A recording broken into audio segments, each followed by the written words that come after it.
नमस्कार प्यारे विद्यार्थियों, ਅੱਜ ਅਸੀਂ Punjab state teacher eligibility test ਅਤੇ ਸੈਂਟਰਲ ਟੀਚਰ ਐਲੀਜੀਬਿਲਟੀ ਟੈਸਟ ਦੇ ਸੀਡੀਪੀ ਦਾ part Erik Erikson's theory of psychosocial development discuss ਕਰਨ ਜਾ ਰਹੇ ਹਾਂ। आओ शुरू करिए। Erik Erikson like Piaget developed a theory of social development। बिल्कुल पियाजेट की तरह एरिक एरिक्सन ने एक थ्योरी दी सी बच्चे के विकास की that relies on stages, जिहड़ी कि स्टेजां ते आधारित है, पड़ावां दे उपर आधारित है। जिस तरह पियाजेट ने कहा सी कि बच्चे दा जिहड़ा बौद्धिक विकास है वो 4 पड़ावां च होके लगदा है, उसी तरीके नाल एरिक एरिक्सन ने कहा कि जिहड़ा बच्चे दा समाजिक विकास है वो भी अलग अलग पड़ावां च होके लंघदा है।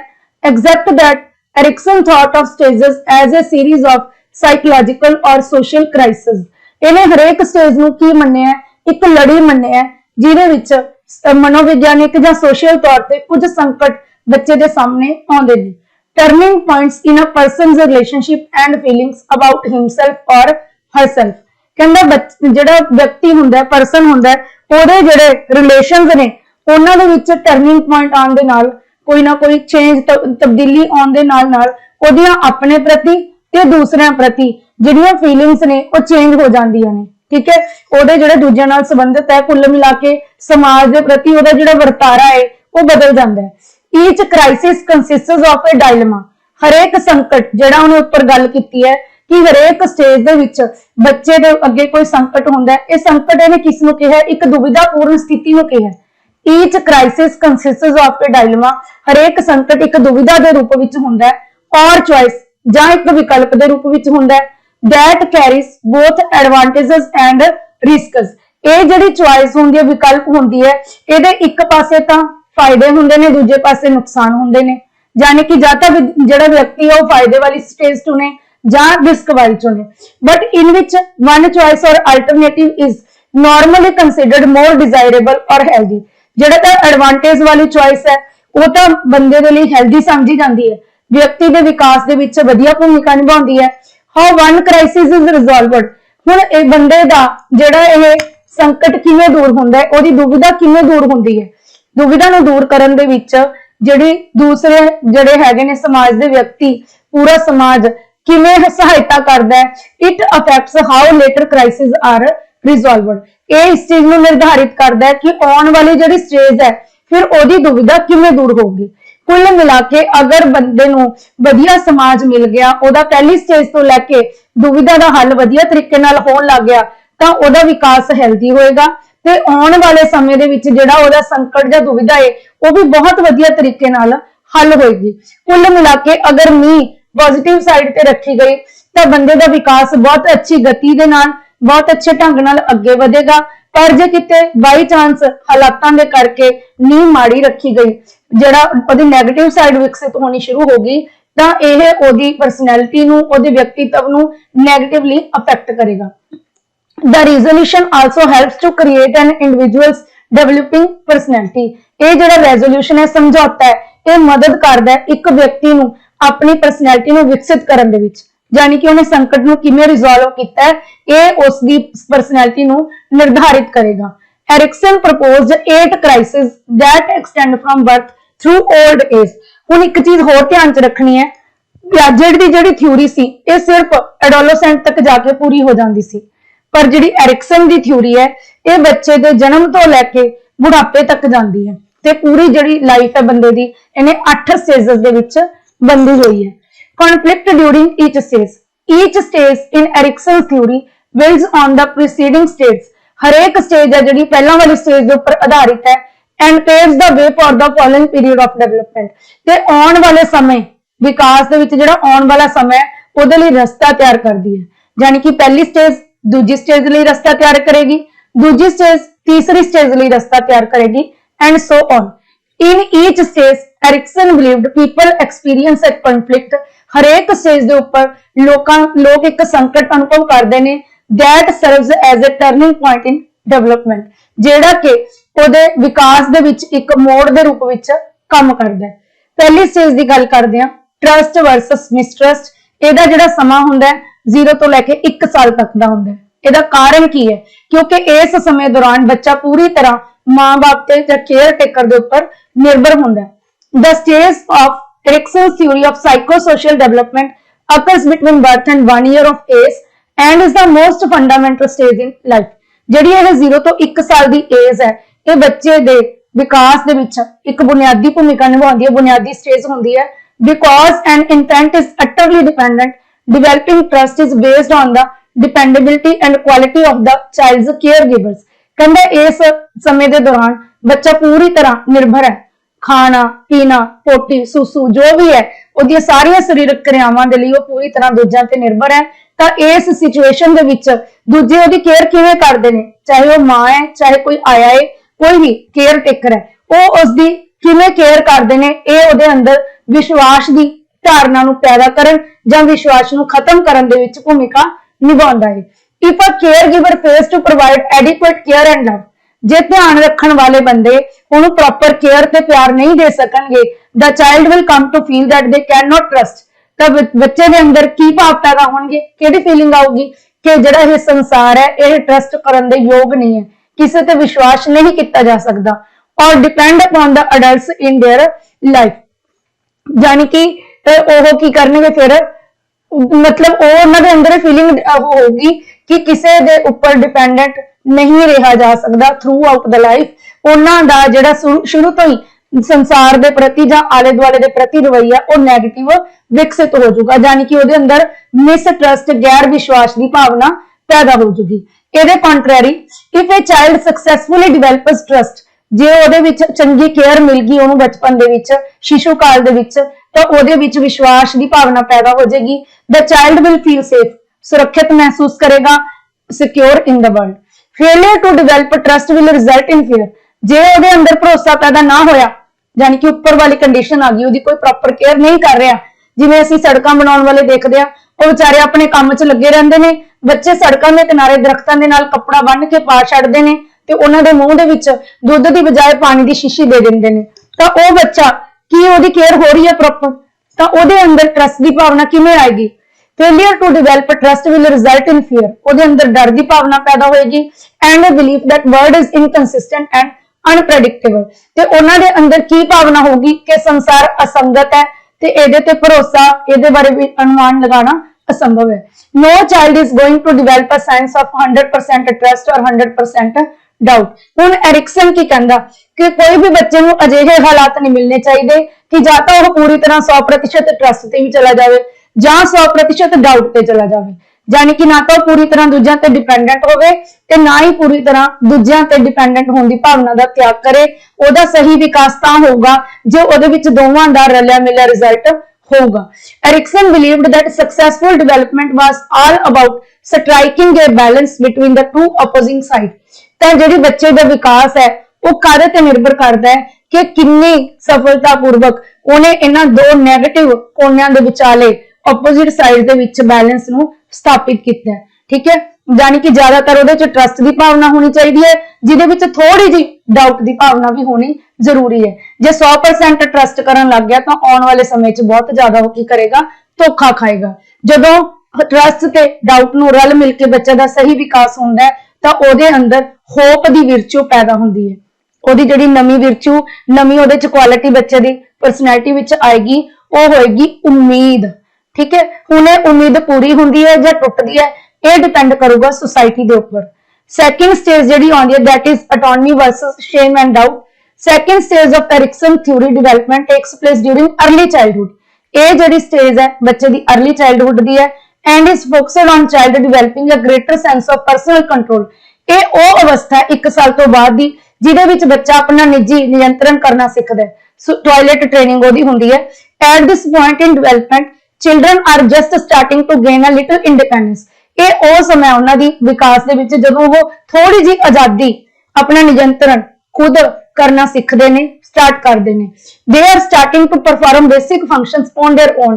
ਉਹ ਆਪਣੇ ਬੁਨਿਆਦੀ ਕਾਰਜ ਆਪਣੇ ਆਪ ਕਰਦੇ ਨੇ, ਜਿਵੇਂ ਰੋਟੀ ਦੇ ਬੁਰਕੀਆਂ ਤੋੜ ਕੇ ਦੇ ਦਿੰਦੇ ਆ ਪੇਰੈਂਟਸ, ਆਪੇ ਖਾਂਦੇ ਨੇ। And making simple decision about what they prefer। ਤੇ ਛੋਟੇ ਛੋਟੇ ਗੱਲਾਂ 'ਚ ਅਸੀਂ ਉਹਨਾਂ ਦੀ ਪਸੰਦ ਪੁੱਛਦੇ ਆ ਵੀ ਤੈਨੇ ਡਰੈਸ ਲੈਣੀ ਆ, ਆਹ ਕਲਰ ਲੈਣਾ ਕਿ ਆਹ ਲੈਣਾ, ਆਹ ਸ਼ੂ ਪਸੰਦ ਹੈ ਕਿ ਆਹ ਸ਼ੂ ਪਸੰਦ ਹੈ। ਛੋਟੀ ਛੋਟੀ ਚੁਆਇਸਿਸ ਅਸੀਂ ਉਹਨਾਂ ਦੀ ਪੁੱਛਦੇ ਹਾਂ। by allowing kids to make choices and gain control। ਜਦੋਂ ਅਸੀਂ ਇਹ ਦੋਨੇ ਇਖਤਿਆਰ ਉਹਨਾਂ ਨੂੰ ਦੇ ਦਿੰਨੇ ਆ, ਉਹਨਾਂ ਦੀ ਚੁਆਇਸ ਵੀ ਪੁੱਛਦੇ ਆ ਤੇ ਉਹਨਾਂ ਨੂੰ ਆਪਣਾ ਕੰਟਰੋਲ ਵੀ ਕਰਨ ਦਿੰਨੇ ਆ। Parents and caregivers can help children to develop a sense of autonomy। ਤਾਂ ਉਹਨਾਂ ਦੇ ਵਿੱਚ ਜਿਹੜੀ autonomy ਦੀ ਭਾਸ਼ਾ ਹੈ, ਠੀਕ ਹੈ, autonomy ਦਾ ਮਤਲਬ ਕੀ ਹੁੰਦਾ? ਖੁਦ ਮੁਖਤਿਆਰੀ, ਆਪਣਾ ਕੰਮ ਆਪ ਕਰਨਾ, ਇਹ ਸੈਂਸ ਵਿਕਸਿਤ ਹੋ ਜਾਂਦੀ ਹੈ। Success during this stage of psychosocial development leads to feeling of autonomy। ਜੇ ਉਸਨੇ ਇਸ ਸਟੇਜ ਦੇ ਉੱਪਰ ਸਫਲਤਾ ਹਾਸਿਲ ਕਰ ਲਈ ਤਾਂ ਉਹਦੇ ਵਿੱਚ ਖੁਦ ਮੁਖਤਿਆਰੀ ਦੀ ਭਾਵਨਾ ਆ ਜਾਏਗੀ। ਜੇ ਉਹਨੇ ਇਹ ਸਫਲਤਾਪੂਰਵਕ ਪੜਾਅ ਪਾਰ ਨਹੀਂ ਕੀਤਾ ਤਾਂ ਉਹਦੇ ਵਿੱਚ shame and doubt ਦੀ ਭਾਵਨਾ ਵਿਕਸਿਤ ਹੋਏਗੀ। Erikson believed that achieving a balance between autonomy and shame and doubt would lead to will। ਜੇ ਦੋਨਾਂ ਦਾ ਬੈਲੈਂਸ ਬਣਾ ਕੇ ਬੱਚੇ ਦਾ ਵਿਕਾਸ ਕੀਤਾ ਜਾਵੇ ਤਾਂ ਬੱਚੇ ਅੰਦਰ ਇੱਛਾ ਸ਼ਕਤੀ ਪੈਦਾ ਹੋਏਗੀ। Third stage is initiative versus guilt। The third stage of psychosocial development takes place during preschool years। ਸਭ ਤੋਂ ਪਹਿਲੀ ਸਟੇਜ ਸੀ ਇਨਫੈਂਸੀ ਦੀ, ਦੂਜੀ ਸੀ अर्ਲੀ ਚਾਈਲਡਹੁੱਡ ਦੀ। ਇਹ ਉਹ ਸਟੇਜ ਆ ਗਈ ਜਿਹੜੀ ਪ੍ਰੀ ਸਕੂਲ ਹੈ, ਯਾਨੀ ਕਿ ਬੱਚਾ ਜਦੋਂ ਕ੍ਰੈਚ 'ਚ ਜਾਣ ਲੱਗ ਗਿਆ। At this point in psychosocial development, children begin to assert their power and control over the world। ਹੁਣ ਆਪਣੇ ਨਾਲ ਸੰਸਾਰ ਨੂੰ ਵੀ ਕੰਟਰੋਲ ਕਰਨ ਦੀ ਕੋਸ਼ਿਸ਼ ਕਰਦੇ ਆ ਤੇ ਉਹਨਾਂ ਦਾ ਸੰਸਾਰ ਕਿੱਥੋਂ ਤੱਕ ਸੀਮਤ ਹੈ? ਆਪਣੇ ਪਰਿਵਾਰ ਤੱਕ, ਆਪਣੇ ਫਰੈਂਡਸ ਤੱਕ। Through directing play and other social interaction। ਕਿਵੇਂ ਸੰਸਾਰ ਨੂੰ ਕੰਟਰੋਲ ਕਰਨਗੇ? ਜਾਂ ਤਾਂ ਖੇਡ ਦੇ ਰਾਹੀਂ, ਖੇਡ ਦੇ ਵਿੱਚ ਦੂਜਿਆਂ ਨੂੰ ਲੀਡ ਕਰਨਗੇ, ਜਾਂ ਫਿਰ ਦੂਜੀਆਂ ਸੋਸ਼ਲ ਇੰਟਰੈਕਸ਼ਨ ਜਿਹੜੀਆਂ ਕਿ ਜ਼ਿਆਦਾਤਰ ਉਹਨਾਂ ਦੀ ਫੈਮਿਲੀ ਦੇ ਵਿੱਚ ਹੁੰਦੀਆਂ। Children who are successful at this stage feel capable and able to lead others। ਜਿਹੜੇ ਬੱਚੇ ਸਫਲਤਾਪੂਰਵਕ ਇਸ ਸਟੇਜ ਨੂੰ ਪਾਰ ਕਰਦੇ ਨੇ ਉਹ ਦੂਜਿਆਂ ਦੀ ਅਗਵਾਈ ਕਰਨ ਦੇ ਯੋਗ ਹੁੰਦੇ ਨੇ। and those who fail, ਤੇ ਜਿਨ੍ਹਾਂ ਦੀ ਇਹ ਸਟੇਜ ਵਧੀਆ ਪਾਰ ਨਹੀਂ ਹੁੰਦੀ, to acquire these skills are left with a sense of guilt or self doubt। ਉਹਨਾਂ ਨੂੰ ਆਪਣੇ ਆਪ ਦੇ ਉੱਪਰ ਸ਼ਰਮ ਆਉਂਦੀ ਹੈ, ਗਿਲਟ ਮਹਿਸੂਸ ਹੁੰਦੀ ਹੈ, ਕਮੀ ਮਹਿਸੂਸ ਹੁੰਦੀ ਹੈ, ਪਛਤਾਵਾ ਹੁੰਦਾ ਹੈ। when an ideal balance of individual initiative and a willingness to work with others is achieved। ਜਦੋਂ ਦੋਨਾਂ ਦੇ ਵਿੱਚ ਬੈਲੈਂਸ ਐਸਟੈਬਲਿਸ਼ ਹੋ ਜਾਂਦਾ ਹੈ ਤਾਂ ਈਗੋ ਜਿਹੜੀ ਆ ਉਹਦੇ ਵਿੱਚੋਂ ਪੈਦਾ ਹੁੰਦੀ ਹੈ। ਤੁਸੀਂ ਕੁਝ ਨਹੀਂ ਯਾਦ ਰੱਖਣਾ, ਏਜ ਹਰੇਕ ਏਜ ਤੇ ਹੋਣ ਵਾਲੀ ਜਿਹੜੀ ਸਟੇਜ ਹੈ ਕਿੰਨਾ ਦਾ ਉਹ ਕੰਟਰਾਡਿਕਸ਼ਨ ਹੈ, ਠੀਕ ਹੈ। ਤੀਜੀ ਸਟੇਜ ਕਾਹਦਾ ਕੰਟਰਾਡਿਕਸ਼ਨ ਹੈ? ਇਨੀਸ਼ੀਏਟਿਵ ਜਾਂ guilt.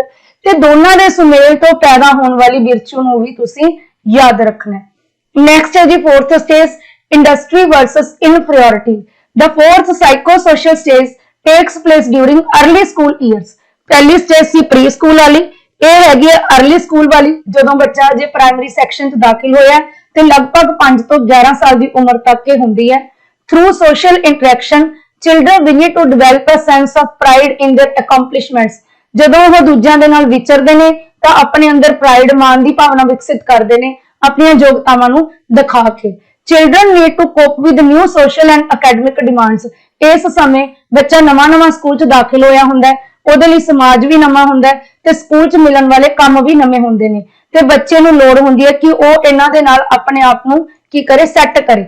Success leads to a sense of competence। ਅਗਰ ਉਹਨੇ ਆਪਣੇ ਆਪ ਨੂੰ ਸਕੂਲ ਦੇ ਕੰਮ ਦੇ ਅਨੁਸਾਰ ਢਾਲ ਲਿਆ, ਸਕੂਲ ਦੇ ਵਾਤਾਵਰਣ ਅਨੁਸਾਰ ਢਾਲ ਲਿਆ ਤਾਂ ਉਹਦੇ ਵਿੱਚ ਕੰਪੀਟੈਂਸ ਦੀ ਭਾਵਨਾ ਪੈਦਾ ਹੋਏਗੀ, ਠੀਕ ਹੈ। ਵਾਈਲ ਫੇਲੀਅਰ, ਜੇ ਫੇਲ ਹੋ ਗਿਆ ਤਾਂ ਉਹਦੇ ਵਿੱਚ ਇਨਫੀਰੀਅਰਿਟੀ ਯਾਨੀ ਕਿ ਹੀਨ ਭਾਵਨਾ ਪੈਦਾ ਹੋਏਗੀ। Successfully finding a balance between both two. ਜਦੋਂ ਇਸ ਸਟੇਜ ਦੇ ਉੱਪਰ ਇੰਡਸਟਰੀ ਤੇ ਇਨਫੀਰੀਅਰਿਟੀ ਦੇ ਵਿੱਚ ਬੈਲੈਂਸ ਡਿਵੈਲਪ ਹੋ ਗਿਆ ਤਾਂ ਜਿਹੜੀ ਸਟਰੈਂਥ ਡਿਵੈਲਪ ਹੋਗੀ, that is non as competence, ਮੁਹਾਰਤ। ਨੈਕਸਟ ਪੰਜਵੀਂ ਸਟੇਜ ਹੈ ਜੀ ਆਇਡੈਂਟੀਟੀ ਵਰਸਸ ਕਨਫਿਊਜ਼ਨ। ਇਹ ਐਡੋਲੈਸੈਂਟ ਏਜ ਦਾ ਸਮਾਂ ਹੈ, ਟੀਨ ਏਜ ਹੈ। The fifth stage takes place during turbulent teenager years। ਜਿਹੜੀ ਸਾਡੀ ਬਹੁਤ ਹੀ ਜ਼ਿਆਦਾ ਉੱਚ ਨੀਚ ਲਿਆਉਣ ਵਾਲੀ ਏਜ ਹੈ, ਬਹੁਤ ਜ਼ਿਆਦਾ ਜਿਹਨੂੰ ਅਸੀਂ ਕਹਿੰਦੇ ਤੂਫਾਨੀ ਉਮਰ ਹੈ, ਟੀਨ ਏਜ, ਉਹਦੇ ਡਿਊਰਿੰਗ ਇਹ ਸਟੇਜ ਹੁੰਦੀ ਹੈ। During adolescent children explore their independence। ਬੱਚੇ ਆਪਣੀ ਆਜ਼ਾਦੀ ਨੂੰ ਕੰਟਰੋਲ ਕਰਦੇ ਨੇ and develop a sense of self। ਤੇ ਆਲੇ ਦੁਆਲੇ ਦੇ ਵਿੱਚ ਆਪਣੀ ਜਿਹੜੀ ਸੈਂਸ ਹੈ, ਆਪਣੇ ਆਪ ਦਾ ਜਿਹੜਾ ਪ੍ਰਗਟਾਵਾ ਉਹਨੂੰ ਵਿਕਸਿਤ ਕਰਨ ਦੀ ਕੋਸ਼ਿਸ਼ ਕਰਦੇ ਨੇ, ਯਾਨੀ ਕਿ ਸਮਾਜ ਦੇ ਵਿੱਚ ਆਪਣੀ ਇਮੇਜ ਦੇਖਣਾ ਚਾਹੁੰਦੇ ਨੇ ਵੀ ਉਹ ਸਮਾਜ ਦੇ ਵਿੱਚ ਕੀ ਨੇ। those who receive proper encouragement, ਜਿਹੜੇ proper encouragement ਜਿਨ੍ਹਾਂ ਨੂੰ ਮਿਲਦੀ ਹੈ and reinforcement through personal exploration will emerge from this stage। ਮੈਂ ਤੁਹਾਨੂੰ ਇੱਕ ਛੋਟੀ ਜਿਹੀ ਉਦਾਹਰਨ ਦੇਣਾ ਇਹਨੂੰ ਸਮਝਾਉਣ ਤੋਂ ਪਹਿਲਾਂ। ਇਸ ਏਜ ਦੇ ਵਿੱਚ ਬੱਚੇ ਦੇ ਵਿੱਚ ਸਰੀਰਕ ਤਬਦੀਲੀਆਂ ਬਹੁਤ ਆਉਂਦੀਆਂ ਨੇ, ਠੀਕ ਹੈ। ਲੜਕੀਆਂ ਨੇ ਜਿਹੜੀਆਂ ਪ੍ਰੋਪਰ ਵਿਮਨ ਵਾਲੀਆਂ ਕੁਆਲਿਟੀਆਂ ਤੇ ਜਿਹੜੇ ਬॉयਜ਼ ਨੇ ਉਹਨਾਂ ਚ ਮੈਨ ਵਾਲੇ ਜਿਹੜੇ ਗੁਣ ਵਿਕਸਿਤ ਹੁੰਦੇ ਨੇ। ਤਾਂ ਬੱਚਾ ਕੀ ਕੋਸ਼ਿਸ਼ ਕਰਦਾ ਹੈ, ਆਪਣੇ ਆਪ ਨੂੰ ਵਧੀਆ ਦਿਖਣ ਦੀ, ਫੈਸ਼ਨੇਬਲ ਦਿਖਣ ਦੀ ਕੋਸ਼ਿਸ਼ ਕਰਦਾ ਹੈ, ਸੋਹਣਾ ਬਣਾਉਣ ਦੀ ਕੋਸ਼ਿਸ਼ ਕਰਦਾ ਹੈ, ਕਿਉਂਕਿ ਉਹਦੇ ਵਿੱਚ ਸੈਕੰਡਰੀ ਸੈਕਸੁਅਲ ਕਰੈਕਟਰਸ ਵਿਕਸਿਤ ਹੋ ਚੁੱਕੇ ਨੇ। ਤਾਂ ਕਈ ਪੇਰੈਂਟਸ ਦੀ ਕੀ ਆਦਤ ਹੁੰਦੀ ਹੈ, ਬੱਚਿਆਂ ਨੂੰ ਕਹਿਣਗੇ ਵੀ ਬਸ ਸਾਰਾ ਦਿਨ ਸ਼ੀਸ਼ੇ ਅੱਗੇ ਖੜਾ ਰਹਿਣ ਦੇ, ਤਾਂ ਬੱਚੇ ਦੇ ਵਿੱਚ ਕੀ ਹੋ ਜਾਂਦੀ ਹੈ, ਕਨਫਿਊਜ਼ਨ। ਉਹਨੂੰ ਸਮਝ ਨਹੀਂ ਆਉਂਦੀ ਕਿ ਉਹ ਆਪਣੇ ਆਪ ਨਾਲ ਕਿਵੇਂ ਡੀਲ ਕਰੇ।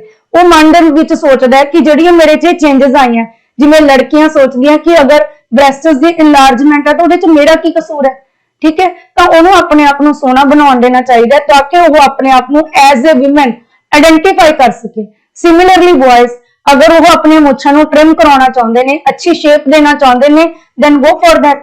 ਸਾਨੂੰ ਉਹਨਾਂ ਦੀ ਮਦਦ ਕਰਨੀ ਚਾਹੀਦੀ ਹੈ, ਉਹਨਾਂ ਨੂੰ ਐਨਕਰੇਜ ਕਰਨਾ ਚਾਹੀਦਾ ਤਾਂ ਕਿ ਉਹ ਆਪਣੀ ਆਇਡੈਂਟੀਟੀ ਨੂੰ ਐਸਟੈਬਲਿਸ਼ ਕਰ ਸਕਣ। Otherwise they will develop a sense of confusion. ਨਹੀਂ ਤਾਂ ਫਿਰ ਉਹ ਆਪਣੇ ਆਪ ਨੂੰ ਸਮਾਜ ਦੇ ਨਾਲ ਮੈਚ ਨਹੀਂ ਕਰ ਪਾਉਣਗੇ। Those who receive proper encouragement, ਜਿਨ੍ਹਾਂ ਨੂੰ ਵਧੀਆ ਉਤਸ਼ਾਹ ਤੇ ਰਿਨਫੋਰਸਮੈਂਟ ਮਿਲਦੀ ਹੈ, personal exploration will emerge from this stage. ਉਹ ਆਪਣੇ ਆਪ ਨੂੰ ਇਸ ਜਿਹੜੇ ਪੀਰੀਅਡ ਦੇ ਵਿੱਚੋਂ ਬੜੇ ਸਕਸੈਸਫੁਲੀ ਕੱਢ ਲੈਂਦੇ ਨੇ ਤੇ ਆਪਣੀ ਇੱਕ ਸਟਰੋਂਗ ਆਇਡੈਂਟੀਟੀ ਬਣਾ ਲੈਂਦੇ ਨੇ। And feeling of independence and control, ਉਹ ਆਪਣੀ ਆਜ਼ਾਦੀ ਦੀ ਭਾਵਨਾ ਮੰਨਦੇ ਨੇ, ਆਪਣੇ ਆਪ ਨੂੰ ਨਿਯੰਤਰਿਤ ਕਰਦੇ ਨੇ। Those who remain unsure of their beliefs, ਜਿਨ੍ਹਾਂ ਦੀਆਂ ਭਾਵਨਾਵਾਂ ਨੂੰ ਯਕੀਨਨ ਕੁਝ ਸੇਧ ਨਹੀਂ ਮਿਲਦੀ ਔਰ ਜਿਨ੍ਹਾਂ ਦੀਆਂ ਡਿਜ਼ਾਇਰਸ ਹੈ ਜਿਹੜੀਆਂ ਇਨਸਿਕਿਉਰ ਫੀਲ ਹੁੰਦੀਆਂ ਨੇ, ਉਹ ਆਪਣੇ ਆਪ ਦੇ ਲਈ ਕਨਫਿਊਜ਼ਡ ਮਹਿਸੂਸ ਕਰਦੇ ਨੇ। ਨੈਕਸਟ ਆਉਂਦਾ ਜੀ 6th stage, intimacy versus isolation. Young adults need to form intimate loving relationship. ਹੁਣ ਇਹ ਉਹ ਏਜ ਆ ਗਈ ਜਿਹਨੂੰ ਅਸੀਂ अर्ਲੀ ਅਡਲਟਹੁੱਡ ਕਹਿ ਸਕਦੇ ਹਾਂ, ਠੀਕ ਹੈ। ਜਦੋਂ ਅਸੀਂ ਬਾਲਗ ਹੋ ਗਏ, ਜਦੋਂ ਅਸੀਂ ਵਿਆਹ ਦੀ ਏਜ ਦੇ ਵਿੱਚ ਆ, ਤਾਂ ਹਰੇਕ ਜਿਹੜਾ ਵਿਅਕਤੀ ਹੈ, ਯੰਗ ਅਡਲਟਸ ਨੇ, ਬਾਲਗ ਨੇ, ਉਹ ਦੂਜਿਆਂ ਦੇ ਨਾਲ ਇੰਟੀਮੇਟ ਯਾਨੀ ਕਿ ਗੂੜੇ ਤੇ ਪਿਆਰ ਭਰੇ ਸੰਬੰਧ ਬਣਾਉਣਾ ਚਾਹੁੰਦੇ ਨੇ। ਜੇ ਤਾਂ ਉਹ ਬਣਾ ਪਾਉਂਦੇ ਨੇ, ਉਹਨਾਂ ਦੇ ਅੱਛੇ ਫਰੈਂਡਸ ਬਣ ਜਾਂਦੇ ਨੇ, success leads to strong relations, ਤਾਂ ਇਸ ਉਮਰ ਦੇ ਵਿੱਚ ਬਣੇ ਹੋਏ ਸੰਬੰਧ ਬੜੇ ਪੱਕੇ ਹੁੰਦੇ ਨੇ। ਵਾਈਲ ਫੇਲਿਅਰ ਰਿਜ਼ਲਟਸ ਇਨ ਲੋਨਲੀਨੈਸ, ਜੇ ਕਿਸੇ ਨੂੰ ਕਿਸੇ ਸੰਬੰਧ ਤੋਂ ਧੋਖਾ ਮਿਲਦਾ ਤਾਂ ਉਹ ਇਕਾਂਤ ਦੇ ਵਿੱਚ ਚਲਾ ਜਾਂਦਾ ਹੈ, ਆਈਸੋਲੇਸ਼ਨ ਅਲੱਗ ਹੋ ਜਾਂਦਾ ਹੈ। This stage covers the period of early adulthood. ਇਹ ਸੋਡੀ ਪੂਰਵ ਬਾਲਗ ਅਵਸਥਾ ਦਾ ਸਮਾਂ ਹੈ। When people are exploring personal relationships, ਜਦੋਂ ਲੋਕ ਆਪਣਾ ਨਿੱਜੀ ਸੰਬੰਧ ਲੱਭ ਰਹੇ ਹੁੰਦੇ ਨੇ, ਆਪਣਾ ਜੀਵਨ ਸਾਥੀ ਲੱਭ ਰਹੇ ਹੁੰਦੇ ਨੇ। Successful resolution of this stage results in virtue known as love. ਤਾਂ ਇਸ ਸਟੇਜ ਤੋਂ ਜੇ ਉਹ ਵਧੀਆ ਤਰੀਕੇ ਨਾਲ ਬੈਲੈਂਸ ਬਣਾ ਲੈਂਦਾ, ਇੰਟੀਮੇਸੀ ਵੀ ਰੱਖਦਾ ਤੇ ਬਾਕੀਆਂ ਨਾਲੋਂ ਵੱਖਰੇਵਾਂ ਜਿਨ੍ਹਾਂ ਦੇ ਨਾਲ ਸੰਬੰਧ ਨਹੀਂ ਬਣ ਸਕਦਾ ਪ੍ਰੋਪਰ, ਜਿਹੜੇ ਵਿਸ਼ਵਾਸ ਪਾਤਰ ਨਹੀਂ ਹੈ, ਉਹਨਾਂ ਤੋਂ ਆਈਸੋਲੇਟ ਕਰ ਲੈਂਦਾ, ਵਿਸ਼ਵਾਸ ਪਾਤਰ ਨਾਲ ਇੰਟੀਮੇਸੀ ਡਿਵੈਲਪ ਕਰ ਲੈਂਦਾ, ਯਾਨੀ ਕਿ ਦੋਨਾਂ ਦੇ ਵਿੱਚ ਜੇ ਬੈਲੈਂਸ ਬਣਾ ਲੈਂਦਾ ਤਾਂ ਉਹਦੇ ਵਿੱਚ ਪਿਆਰ ਦੀ ਭਾਵਨਾ, ਪਿਆਰ ਦਾ ਗੁਣ ਪੈਦਾ ਹੁੰਦਾ। ਨੈਕਸਟ ਸਟੇਜ ਇਜ਼ ਜਨਰੇਟਿਵਿਟੀ ਵਰਸਸ ਸਟੈਗਨੇਸ਼ਨ, ਉਤਪਤੀ ਬਨਾਮ ਖੜੋਤ। ਡਿਊਰਿੰਗ ਅਡਲਟਹੁੱਡ, ਹੁਣ ਇਹ ਸੀ अर्ਲੀ ਅਡਲਟਹੁੱਡ, ਇਹ ਆ ਗਿਆ ਮਿਡਲ ਅਡਲਟਹੁੱਡ। ਇਹਦੇ ਵਿੱਚ ਹੁਣ ਕੀ ਹੈ, ਸਾਡਾ ਵਿਆਹ ਵੀ ਹੋ ਗਿਆ, ਬਾਲ ਬੱਚੇ ਵਾਲੇ ਅਸੀਂ ਹੈਗੇ ਆ, ਹੁਣ ਅਸੀਂ ਆਪਣੀ ਜ਼ਿੰਦਗੀ, ਆਪਣਾ ਲਾਈਫ ਕੈਰੀਅਰ ਨੂੰ ਸੈੱਟ ਕਰਨਾ ਚਾਹੁੰਦੇ ਆ, ਫੈਮਿਲੀ ਨੂੰ ਸੇਧ ਦੇਣਾ ਚਾਹੁੰਦੇ ਆ। During adulthood we continue to build our lives, ਅਸੀਂ ਆਪਣੀ ਜ਼ਿੰਦਗੀ ਬਣਾਉਣੀ ਹੈ, focusing on our career and family, ਅਸੀਂ ਆਪਣੇ ਕੈਰੀਅਰ ਤੇ ਫੈਮਿਲੀ ਤੇ ਫੋਕਸ ਕਰਨਾ ਹੈ। Those who are successful during this phase, ਜਿਹੜੇ ਇਸ ਅਵਸਥਾ ਦੇ ਵਿੱਚ ਸਫਲ ਹੋ ਜਾਂਦੇ ਨੇ, will feel that they are contributing to the world by being active in their home and community। ਉਹਨਾਂ ਦੇ ਅੰਦਰ ਇਹ ਭਾਵਨਾ ਆ ਜਾਂਦੀ ਹੈ ਕਿ ਉਹ ਸੰਸਾਰ ਨੂੰ, ਆਪਣੇ ਆਲੇ ਦੁਆਲੇ ਨੂੰ, ਆਪਣੀ ਸੁਸਾਇਟੀ ਨੂੰ, ਆਪਣੇ ਘਰ ਨੂੰ ਤੇ ਆਪਣੇ ਸਮਾਜ ਨੂੰ ਕੁਝ ਦੇ ਰਹੇ ਨੇ, ਉਹਦੇ ਚ ਰੋਲ ਅਦਾ ਕਰ ਰਹੇ ਨੇ, ਠੀਕ ਹੈ, ਪੋਜ਼ਿਟਿਵ ਰੋਲ ਅਦਾ ਕਰ ਰਹੇ ਨੇ, ਯਾਨੀ ਕਿ ਉਹਨਾਂ ਦੇ ਵਿੱਚ ਜਨਰੇਟਿਵਿਟੀ ਆ ਜਾਂਦੀ ਹੈ। ਜਨਰੇਟਿਵਿਟੀ ਹੁੰਦਾ ਸਮਾਜ ਨੂੰ ਕੁਝ ਦੇਣਾ, ਉਤਪਤੀ ਕਰਨਾ। ਦੋਜ਼ ਹੂ ਫੇਲ, ਪਰ ਜਿਹੜੇ ਫੇਲ ਹੋ ਜਾਂਦੇ ਨੇ, attain this skill will feel unproductive, ਉਹ ਇਹ ਮਹਿਸੂਸ ਕਰਦੇ ਨੇ ਕਿ ਉਹ ਤਾਂ ਕੁਝ ਨਹੀਂ ਕਰਨ ਜੋਗੇ, and uninvolved in the world, ਤੇ ਉਹ ਸੰਸਾਰ ਦੇ ਵਿੱਚ ਕੋਈ ਯੋਗਦਾਨ ਨਹੀਂ ਦੇ ਰਹੇ। care is the virtue achieved when stage is handled successfully, ਜੇ ਇਹ ਸਟੇਜ ਹੈ ਜਿਹੜੀ ਪ੍ਰੋਪਰਲੀ ਬੱਚੇ ਦੀ ਦੋਨਾਂ ਦੇ ਵਿੱਚ ਬੈਲੈਂਸ ਬਣ ਜਾਏ ਤਾਂ ਉਹਦੇ ਜਿਹੜੀ ਸਟੇਜ ਹੈ ਉਹਦੇ ਵਿੱਚ virtue ਕਿਹੜੀ ਕੇਅਰ ਦੀ ਪੈਦਾ ਹੁੰਦੀ ਹੈ। ਫੋਰ ਐਗਜ਼ਾਮਪਲ, ਜਦੋਂ ਕਿਸੇ ਵੀ ਔਰਤ ਦੀ ਸ਼ਾਦੀ ਹੁੰਦੀ ਹੈ ਤਾਂ ਉਹਦਾ ਸੁਪਨਾ ਹੁੰਦਾ ਮਾਂ ਬਣਨ ਦਾ, ਠੀਕ ਹੈ ਜੀ। ਅਗਰ ਤਾਂ ਇੱਕ ਔਰਤ ਆਪਣੇ ਬੱਚੇ ਨੂੰ ਸਕਸੈਸਫੁਲੀ ਜਨਮ ਦੇ ਦਿੰਦੀ ਹੈ ਤਾਂ ਉਹਦੇ ਵਿੱਚ ਜਨਰੇਟਿਵਿਟੀ ਦੀ ਭਾਵਨਾ ਆਉਂਦੀ ਹੈ। ਦੂਸਰੇ ਪਾਸੇ ਅਗਰ ਔਰਤ ਦੇ ਕਾਫੀ ਦੇਰ ਤੱਕ ਬੇਬੀ ਨਹੀਂ ਹੁੰਦਾ ਤਾਂ ਉਹਦੇ ਅੰਦਰ ਇਹ ਭਾਵਨਾ ਆ ਜਾਂਦੀ ਹੈ ਕਿ ਸ਼ਾਇਦ ਉਹਦੇ ਵਿੱਚ ਕੋਈ ਕਮੀ ਹੈ, ਉਹ ਸਮਾਜ ਨੂੰ ਜਾਂ ਆਪਣੇ ਪਰਿਵਾਰ ਨੂੰ ਇੱਕ ਬੱਚਾ ਨਹੀਂ ਦੇ ਸਕਦੀ, ਤਾਂ ਉਹਦੇ ਵਿੱਚ ਸਟੈਗਨੇਸ਼ਨ ਦੀ ਜਿਹੜੀ ਗੁਣ ਹੈ ਉਹ ਵਿਕਸਿਤ ਹੋਣ ਦੇ ਚਾਂਸ ਜ਼ਿਆਦਾ ਹੋ ਸਕਦੇ ਨੇ। ਲਾਸਟ ਸਟੇਜ ਜਿਹੜੀ ਸਾਡੀ ਬੁਢਾਪੇ ਦੀ ਸਟੇਜ ਹੈ, integrity versus despair. The final psychosocial stage occurs during old age. बुढ़ापे च हुंदी है and is focused on reflecting back on life. ते इस उम्र दे विच बंदा अपने जीवन ते झात मार के देखदा है, ठीक है। At this point in development, विकास दे इस पॉइंट दे ऊपर people look back on the events of their lives.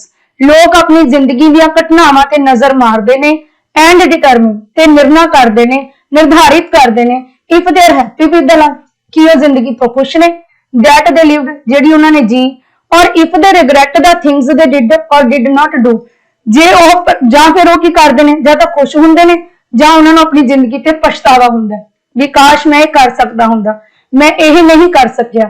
those who look back on the life they feel was well lived will feel satisfied।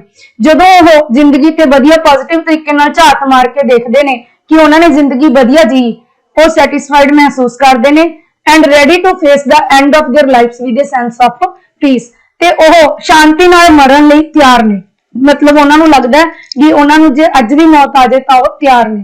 those who look back and only feel regret, ਜਿਹੜੇ ਪਿੱਛੇ ਝਾਤ ਮਾਰ ਕੇ ਪਛਤਾਵਾ ਮਹਿਸੂਸ ਕਰਦੇ ਨੇ, instead feel fearful, ਉਹ ਡਰ ਮਹਿਸੂਸ ਕਰਨਗੇ that their lives will end without accomplishing the things they feel they should have। ਉਹਨਾਂ ਦੇ ਅੰਦਰ ਇਹ ਡਰ ਦੀ ਭਾਵਨਾ ਹੁੰਦੀ ਹੈ ਕਿ ਸ਼ਾਇਦ ਉਹਨਾਂ ਦੀ ਜ਼ਿੰਦਗੀ ਬਿਨਾਂ ਕੁਝ ਪ੍ਰਾਪਤ ਕੀਤੇ ਹੀ ਖਤਮ ਹੋ ਜਾਊਗੀ ਜਿਹੜਾ ਉਹਨਾਂ ਨੂੰ ਕਰਨਾ ਚਾਹੀਦਾ ਸੀ। successfully completing this phase means looking back with few regrets and genuine feeling of satisfaction। ਇਸ ਏਜ ਤੇ ਜਾ ਕੇ ਸਫਲ ਦਾ ਮਤਲਬ ਕੀ ਹੈ? ਜਦੋਂ ਤੁਸੀਂ ਪਿੱਛੇ ਝਾਤ ਮਾਰਦੇ ਹੋ ਤੁਹਾਡੇ ਅੰਦਰ ਜ਼ਿਆਦਾ ਫੀਲਿੰਗ ਸੈਟੀਸਫੈਕਸ਼ਨ ਦੀ ਹੋਵੇ, ਜਿਹਦੇ ਵਿੱਚ ਥੋੜਾ ਜਿਹਾ ਪਛਤਾਵਾ ਹੋਵੇ, ਬਸ ਹਲਕਾ ਜਿਹਾ ਵੀ ਆ ਨਹੀਂ ਹੋਇਆ, ਚਲੋ ਨਹੀਂ ਹੋਇਆ ਫਿਰ ਵੀ ਮੈਂ ਸੈਟੀਸਫਾਈਡ ਹਾਂ, ਠੀਕ ਹੈ। ਜਿਵੇਂ ਕਈ ਕਹਿੰਦੇ ਹੁੰਦੇ ਵੀ ਮੈਂ ਡਾਕਟਰ ਬਣਨਾ ਸੀ, ਮੈਂ ਬਣ ਨਹੀਂ ਸਕਿਆ, ਮੈਂ ਟੀਚਰ ਬਣ ਗਿਆ, ਪਰ ਮੈਂ ਫਿਰ ਵੀ ਆਪਣੀ ਲਾਈਫ 'ਚ ਬਹੁਤ ਖੁਸ਼ ਹਾਂ। These individuals will attain wisdom, ਉਹਨਾਂ ਦੇ ਵਿੱਚ ਸਿਆਣਪ ਹੁੰਦੀ ਹੈ even when confronting death, ਭਾਵੇਂ ਉਹ ਮੌਤ ਦਾ ਸਾਹਮਣਾ ਹੀ ਕਿਉਂ ਨਾ ਕਰ ਰਹੀ ਹੋ, ਠੀਕ ਹੈ ਜੀ। ਤਾਂ ਇਹ ਬਹੁਤ ਹੀ ਵਧੀਆ ਥਿਊਰੀ ਹੈਗੀ ਹੈ, ਜੇ ਤੁਸੀਂ ਇਹਨੂੰ 2 ਜਾਂ 3 ਵਾਰੀ ਇੱਕ ਟੇਬਲ ਬਣਾ ਕੇ ਯਾਦ ਕਰ ਲਓ ਤਾਂ ਇਹ ਤੁਹਾਨੂੰ ਭੁੱਲੂਗੀ ਨਹੀਂ। ਬਸ ਸਮਾਂ ਲਿਖ ਲਓ ਕਿ ਸਭ ਤੋਂ ਪਹਿਲਾਂ ਸ਼ਿਸ਼ੂ ਕਾਲ ਹੈ, ਫਿਰ ਬੱਚੇ ਦਾ अर्ਲੀ ਚਾਈਲਡਹੁੱਡ ਹੈ, ਫਿਰ ਪ੍ਰੀ ਸਕੂਲ ਹੈ, ਫਿਰ ਸਕੂਲ ਹੈ, ਠੀਕ ਹੈ, ਫਿਰ ਉਹਦਾ ਸਕੂਲ ਵਾਲਾ ਏਜ ਹੈ, ਉਸ ਤੋਂ ਬਾਅਦ ਫਿਰ ਤੁਸੀਂ ਅੱਗੇ ਵਧਣਾ ਉਹਦੀ ਐਡੋਲੈਸੈਂਸ ਵੱਲ, ਫਿਰ ਤਿੰਨੋਂ ਪੀਰੀਅਡ ਅਡਲਟਹੁੱਡ ਦੇ, अर्ਲੀ, ਮਿਡਲ ਤੇ ਲੇਟੈਸਟ ਜਾਂ ਲਾਸਟ ਅਡਲਟਹੁੱਡ। ਤਾਂ ਇਸ ਤਰੀਕੇ ਨਾਲ ਤੁਸੀਂ ਪੂਰੀ ਥਿਊਰੀ ਨੂੰ 8 ਸਟੇਜਾਂ ਨੂੰ ਪੂਰੀ ਲਾਈਫ ਦੇ ਵਿੱਚ ਕਵਰ ਕਰ ਸਕਦੇ ਹੋ। ਬਹੁਤ ਈਜ਼ੀ ਹੈ ਤੇ ਇਹਦੇ ਜਿਹੜੇ ਕਨਫਲਿਕਟਸ ਨੇ ਉਹ ਵੀ ਤੁਹਾਨੂੰ ਆਰਾਮ ਨਾਲ ਯਾਦ ਹੋ ਸਕਦੇ ਨੇ। criticism ਦੀ ਗੱਲ ਕਰੀਏ ਤਾਂ one major weakness of psychosocial theory is that the exact mechanism for resolving conflicts and moving from one stage to the next are not well described or developed। ਕਹਿੰਦੇ ਉਹਨੇ ਇਹ ਤਾਂ ਦੱਸਦਾ ਵੀ ਇਹ ਵਿਰੋਧਾਭਾਸ ਹੁੰਦੇ ਨੇ, ਇਹ ਉਹਦੇ ਵਿੱਚ ਦੁਵਿਧਾ ਹੁੰਦੀ ਹੈ, ਪਰ ਉਸ ਦੁਵਿਧਾ ਨੂੰ ਕਿਵੇਂ ਹੱਲ ਕੀਤਾ ਜਾਵੇ ਬੱਚੇ ਦੇ ਸਹੀ ਵਿਕਾਸ ਦੇ ਲਈ ਇਸ ਦਾ ਕੋਈ ਤਰੀਕਾ ਉਹਨੇ ਨਹੀਂ ਸੁਝਾਇਆ। ਕਿਵੇਂ ਬੱਚਾ ਇੱਕ ਸਟੇਜ ਤੋਂ ਦੂਜੀ ਸਟੇਜ ਤੇ ਜਾਊਗਾ ਉਹਦੇ ਬਾਰੇ ਇਹ ਚੀਜ਼ ਨਹੀਂ ਦੱਸੀ ਹੋਈ। The theory fails to detail exactly what type of experience are necessary at each stage। Theory ਇਹ ਦੱਸਣ ਵਿੱਚ ਅਸਫਲ ਹੈ ਕਿ ਹਰੇਕ ਸਟੇਜ ਦੇ ਉੱਪਰ ਕਿਸ ਤਰ੍ਹਾਂ ਦੇ ਤਜਰਬੇ ਬੱਚੇ ਨੂੰ ਹੋਣੇ ਚਾਹੀਦੇ ਨੇ in order to successfully resolve the conflicts, ਤਾਂ ਕਿ ਉਹ ਸਫਲਤਾਪੂਰਵਕ ਕਿਸੇ ਸਟੇਜ ਦੇ ਜਿਹੜੇ ਦੁਵਿਧਾਵਾਂ ਨੇ ਉਹਨਾਂ ਨੂੰ ਦੂਰ ਕਰ ਸਕੇ and move to the next stage, ਤੇ ਅਗਲੀ ਸਟੇਜ ਤੇ ਜਾ ਸਕੇ। ਕੁੱਲ ਮਿਲਾ ਕੇ ਥਿਊਰੀ ਸਿਰਫ ਸਾਨੂੰ ਸਟੇਜਾਂ ਦੀ ਵੰਡ ਦੱਸਦੀ ਹੈ, ਉਹਦੇ ਤੇ ਕਿਹੜੇ-ਕਿਹੜੇ ਚਿੰਤਨ, ਕਿਹੜੀ-ਕਿਹੜੀ ਦੁਵਿਧਾ ਹੈ ਉਹਦੇ ਬਾਰੇ ਦੱਸਦੀ ਹੈ, ਪਰ ਉਸ ਦੁਵਿਧਾ ਨੂੰ ਹੱਲ ਕਰਨ ਦਾ ਤਰੀਕਾ ਤੇ ਅੱਗੇ ਵਧਣ ਦਾ ਤਰੀਕਾ, ਕਿਸ ਤਰ੍ਹਾਂ ਬੱਚੇ ਨੂੰ ਅਸੀਂ ਹੈਲਪ ਕਰੀਏ, ਕਿਹੜੀਆਂ ਚੀਜ਼ਾਂ ਤੋਂ ਅਸੀਂ ਉਹਨੂੰ ਰੋਕੀਏ, ਇਸ ਬਾਰੇ ਕੋਈ ਵੀ ਜਿਹੜਾ ਇਸ ਕਿਸੇ ਕਿਰਿਆ ਤੇ ਕਿਸੇ ਡਿਊਟੀ ਦੇ ਉੱਪਰ ਚਾਨਣਾ ਨਹੀਂ ਪਾਇਆ ਗਿਆ। ਤਾਂ ਪਿਆਰੇ ਵਿਦਿਆਰਥੀਓ, ਇਹ ਸੀ ਸਾਡੀ ਐਰਿਕ ਐਰਿਕਸਨ ਦੀ ਸਾਈਕੋ-ਸੋਸ਼ਲ ਡਿਵੈਲਪਮੈਂਟ ਥਿਊਰੀ, ਜਿਹੜੀ ਕਿ ਸਿੱਧੇ ਤੌਰ ਤੇ ਤੁਹਾਡੇ ਸਿਲੇਬਸ ਵਿੱਚ ਮੈਂਸ਼ਨ ਨਹੀਂ ਹੈ, ਪਰ ਅਕਸਰ ਇਸ ਥਿਊਰੀ ਦੇ ਵਿੱਚੋਂ ਪ੍ਰਸ਼ਨ ਪੁੱਛੇ ਜਾ ਰਹੇ ਨੇ ਜੇ ਅਸੀਂ ਪਿਛਲੇ ਸਾਲਾਂ ਦੇ ਪੇਪਰਾਂ ਨੂੰ ਚੱਕ ਕੇ ਵੇਖੀਏ। ਇਸ ਲਈ ਇਸ ਨੂੰ ਤੁਹਾਨੂੰ ਕਵਰ ਕਰਵਾਇਆ ਗਿਆ। ਮੈਨੂੰ ਉਮੀਦ ਹੈ ਕਿ ਇਹ ਟੌਪਿਕ ਤੁਹਾਨੂੰ ਸਮਝ ਲੱਗਿਆ ਹੋਵੇਗਾ। ਇਸ ਲਈ ਵੱਧ ਤੋਂ ਵੱਧ ਵੀਡੀਓ ਨੂੰ ਲਾਈਕ ਕਰੋ, ਸ਼ੇਅਰ ਕਰੋ ਤੇ ਸਾਡੇ ਚੈਨਲ ਨੂੰ ਸਬਸਕ੍ਰਾਈਬ ਕਰਨਾ ਨਾ ਭੁੱਲੋ। ਬੈਲ ਆਈਕਨ ਨੂੰ ਜ਼ਰੂਰ ਦਬਾ ਲਓ ਤਾਂ ਕਿ ਆਉਣ ਵਾਲੀਆਂ ਵੀਡੀਓ ਦੀ ਨੋਟੀਫਿਕੇਸ਼ਨ ਤੁਹਾਨੂੰ ਮਿਲਦੇ ਰਹਿਣ। ਅਗਰ ਤੁਸੀਂ ਆਨਲਾਈਨ ਕਲਾਸਿਸ ਦੇ ਲਈ ਸਾਡੇ ਨਾਲ ਜੁੜਨਾ ਚਾਹੁੰਦੇ ਹੋ ਤਾਂ ਜੋ ਨੰਬਰ ਡਿਸਕ੍ਰਿਪਸ਼ਨ ਬਾਕਸ ਦੇ ਵਿੱਚ ਦਿੱਤਾ ਗਿਆ ਹੈ ਉਸ ਤੇ ਕੰਟੈਕਟ ਕਰ ਸਕਦੇ ਹੋ। ਅੱਜ ਦੀ ਇਹ ਵੀਡੀਓ ਦੇਖਣ ਲਈ ਤੁਹਾਡਾ ਬਹੁਤ ਬਹੁਤ ਧੰਨਵਾਦ।